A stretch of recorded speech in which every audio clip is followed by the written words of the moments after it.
So what's up guys, ये है day 9 हमारी ट्रेडिंग जर्नी का $100 से। गाइस आज हमने कोई भी ट्रेड नहीं लिया, लेकिन मैंने आज मेरी सारा दिन बैठ के मैंने एनालाइज किया कि मैं कहाँ पे गलती कर रहा हूँ।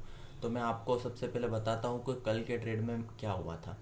कल जब मैंने ट्रेड लिया तब मैं आया था, तब GBP USD में 30 मिनट के टाइम फ्रेम में, तब मार्केट को मैंने देखा। तब ये चल रहा है था अप ट्रेंड में, मतलब higher high higher low, higher high higher low, higher high higher low, मतलब मेरे को अप ट्रेंड मतलब ट्रेंड के साइड ट्रेड करना है, ये मेरा रूल है। फिर मैंने देखा यहाँ पे pole and flag petal type कुछ बन रहा है और मार्केट यहाँ पे रेंज बना रहा है। रेंज बनाते समय मैंने ये सीखा था कि जैसे ही मार्केट रेंज ब्रेक करता है तो रेंज के नीचे स्टॉप लॉस लगा के 1:1 का टारगेट ले लेना चाहिए। तो मार्केट अधिकतर 10 में से 7-8 बार दे देता है। तो लेकिन मैंने उसके साथ साथ ये भी पढ़ा था कि कैंडल क्लोज होने का वेट करना चाहिए। तो मार्केट ने जैसे ये वाली कैंडल इसको ब्रेक किया तो मैंने ट्रेड नहीं लिया, क्योंकि मैंने कैंडल क्लोज होने का वेट किया और कैंडल क्लोज रेंज के अंदर वापस हो गए, तो मैंने ट्रेड नहीं लिया इस वजह से। फिर अगली कैंडल बनने का मैंने वेट किया। अगली कैंडल बनी इनसाइड कैंडल। अब मैंने ये भी पढ़ा हुआ था इनसाइड कैंडल क्या होता है। तो इनसाइड कैंडल जब भी ब्रेक होती है तो इसके नीचे का स्टॉप लॉस लगा के आप अच्छे से टारगेट ले सकते हो, क्योंकि यहाँ पे बायर और सेलर का वो रहता है। और एक और चीज़ पढ़ी थी मैंने, डोजी कैंडल। यहाँ पे ये इस टाइप की कैंडल को डोजी कैंडल कहते हैं, क्योंकि यहाँ पे कोई के पास ज़्यादा पावर नहीं है, ना बायर के पास ज़्यादा पावर है ना सेलर के पास ज़्यादा पावर है। तो मैंने इस बेसिस पे एंट्री ले ली और ये यहाँ पे ट्रेड ले लिया। जैसे ये इस इनसाइड कैंडल को हाई को ब्रेक करा मार्केट ने, मैंने इसके नीचे लो लगा के, क्योंकि मैंने ये पढ़ा था कि इसके लो के नीचे एसएल लगा के थोड़ा सा मार्जिन देके आप ट्रेड ले सकते हैं। तो मेरा यहाँ पे एसएल हो गया। तो अब ये तो यहाँ पे एंट्री चल रही थी, यहाँ पे ये 2 कैंडल तक ये कम से कम 30 मिनट के टाइम फ्रेम में। तो 30 मिनट के दौरान मेरे को साइकोलॉजिकल इशू क्या क्या हुआ, मैंने क्या क्या सोचा। तो देखिए, सबसे पहले मेरी ये ट्रेड तो हो गई, रेंज ब्रेकआउट हो गई। तो मैंने रेंज ब्रेकआउट के टाइम पे ये सोचा कि यहाँ पे यार एसएल बढ़ा दूँ, लेकिन मेरा टारगेट कम हो जाता है। और मैंने ये पढ़ा था इसलिए मैंने एसएल नीचे नहीं किया, एग्जैक्टली ये बात है। फिर मैंने हायर टाइम फ्रेम में देखा मार्केट तो एक चैनल बना रहा था। अब मेरी अप साइड की ट्रेड लगी हुई है मार्केट इस दौरान, मैंने पहले नहीं देखा था। और अप साइड की ट्रेड लगी हुई है और मैंने यहाँ पे ये चैनल देखा मार्केट का कि मार्केट तो यहाँ पे ये चैनल में है, ये चैनल बना रहा मार्केट। अब मैं मार्केट तो नीचे आएगा, अब मैं अप साइड के डायरेक्शन में बैठा हुआ हूँ। तो मुझे घबराहट हुई और सोचा कि नहीं यार, इसको लॉस बुक कर लेते जितना हो रहा है और डाउन साइड की पोजीशन ले लेते। फिर भी मैंने नहीं लिया, क्योंकि मेरे को एक दिन में एक ही ट्रेड लेना था, ये अभी मेरा रूल है।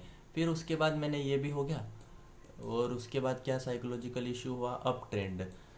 तो मार्केट अप ट्रेंड में चल रहा था, लेकिन मार्केट का ये ट्रेंड यहाँ पे थोड़ा वीक ट्रेंड हो गया था। जैसे मार्केट पहले बड़ी बड़ी कैंडलें बना रहा था, तब वो कैंडलें नहीं बना रहा, तो मेरे साइकोलॉजिकल इशू ये हो रहा था।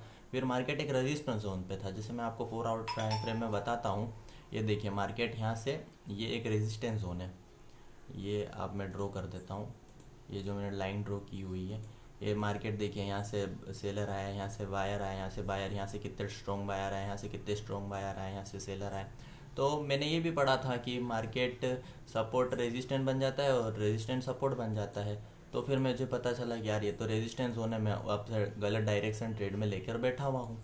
तो फिर मुझे ये सब साइकोलॉजिकल इशू हुआ और वैसे एसएल हिट हो गया। लेकिन फिर भी अगर मैं ये पहला सबसे पहले जो मेरे माइंड में क्लिक हुआ था, मैंने जो रेंज ड्रॉ करके रखी हुई थी, रेंज ब्रेकआउट पर ट्रेड ले लेता यहाँ पे एसएल रख कर, तो भी मुझे 1:1 का 1:1 तो आराम से मिल जाता है। और अगर 1:1 जब भी मेरा हिट होता है तो मैं कोस्ट टू कोस्ट या तो एग्जिट कर लेता हूँ या तो टारगेट ले लेता हूँ, इस ऐसा करता हूँ। तो कल मेरा लॉस नहीं होता गाइस। तो ये मार्केट में मेरा लॉस इस वजह से हुआ क्योंकि मेरे पास ज़्यादा ज्ञान आ गया था। मैं कुछ ये ट्रेडिंग के बारे में मैंने इतना कुछ पढ़ लिया। अब ये देखिए यहाँ पे इंगल्फिंग के पैटर्न बन रहा। अब इंगल्फिंग पैटर्न क्या होता है कि यहाँ पे इसको बाय कर लो यहाँ पे। तो मैं सबकी सब चीज़ें ट्राई कर रहा हूँ, लेकिन गाइस ऐसा कभी भी नहीं करना चाहिए, एक सेटअप पे फॉलो करना चाहिए। इसलिए मैं अभी देखता हूँ। अब मार्केट सिंपल कितना लग रहा है यहाँ पे। कल रेजिस्टेंस बना लिया था। अब रेजिस्टेंस बना लिया था तो अब इसका मतलब क्या होता है, कल वापस से आएगा यहाँ पे तो वापस से नीचे जाएगा मार्केट। यहाँ पे अगर एक पैटर्न बनाए तो यहाँ पे इस कैंडल में मैं ले लेता, क्योंकि यहाँ पर एक सेलर अच्छे से आ गए, तो यहाँ पे मेरा आज प्रॉफिट हो जाता। लेकिन मैंने आज ट्रेड नहीं लिया क्योंकि मेरा कल लॉस हो गया था। तो गाइज आपके साथ भी ये मिस्टेक होती होगी। अगर आपको इन मिस्टेक्स का अगर सॉल्यूशन पता है तो कमेंट में ज़रूर बताइएगा। और मेरी मिस्टेक से आप ऐसे ही सीखे, इसलिए आज मैंने मैंने आज स्पेशली इस पे ही वीडियो बनाई है, मिस्टेक पे कि क्या हो रहा था इतने दिनों से। तो thank you for watching my video.